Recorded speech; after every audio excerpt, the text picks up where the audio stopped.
SPN9 news और आपके साथ मैं हूं क्रांति सिंह। बीते दिनों हमने देखा कि महाराष्ट्र की सियासत में उठापटक हुई, उसके बाद सत्ता पलट हो गई। सत्ता पलट के बाद एकनाथ शिंदे जो है मुख्यमंत्री बने महाराष्ट्र के। अब नवनिर्वाचित मुख्यमंत्री एकनाथ शिंदे लगातार बड़े बड़े बयान जो है वो देते हुए आ रहे हैं।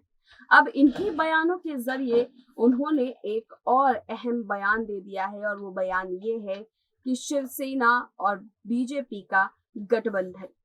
इस पूरे मामले को समझने के लिए हमारी इस रिपोर्ट को बेहद ही गंभीरता से देखिएगा।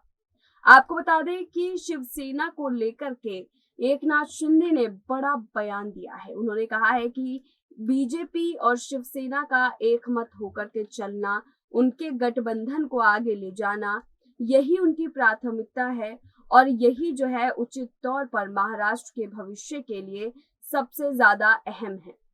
अब आप सोच रहे होंगे एकनाथ शिंदे ने ऐसा क्यों कहा, तो आपको बता दें कि एकनाथ शिंदे ने अभी जब दिल्ली पहुंचे, वो दिल्ली में उन्होंने मुलाकात की पीएम मोदी से, उसके बाद उन्होंने ये बयान दिया। उन्होंने उद्धव ठाकरे पर भी निशाना साधा और साफ तौर पर बाला साहेब को याद किया। और बाला साहेब को याद करते हुए उन्होंने एक बात कही।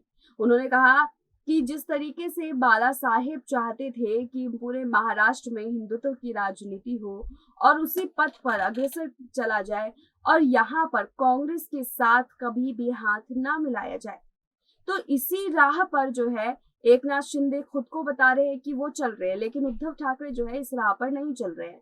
उन्होंने साफ तौर पर निशाना साधते हुए कहा कि कि शिवसेना के जो प्रमुख है इस वक्त, वो आला कमान को संभालने के लिए काबिल नहीं है।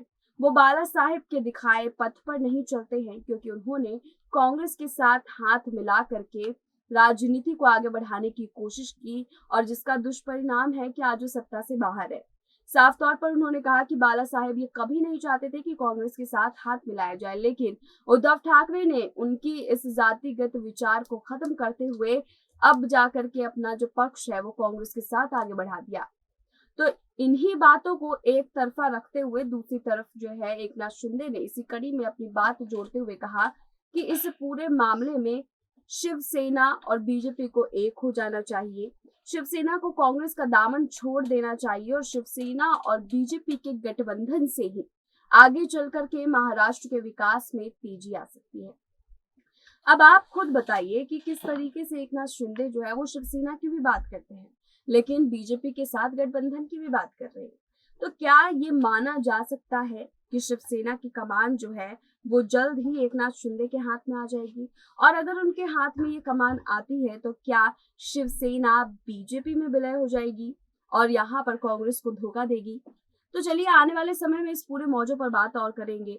फिलहाल हमारे इस रिपोर्ट में बस इतना ही। देश दुनिया की तमाम बड़ी खबरों के लिए देखते रहिए SPN9 न्यूज।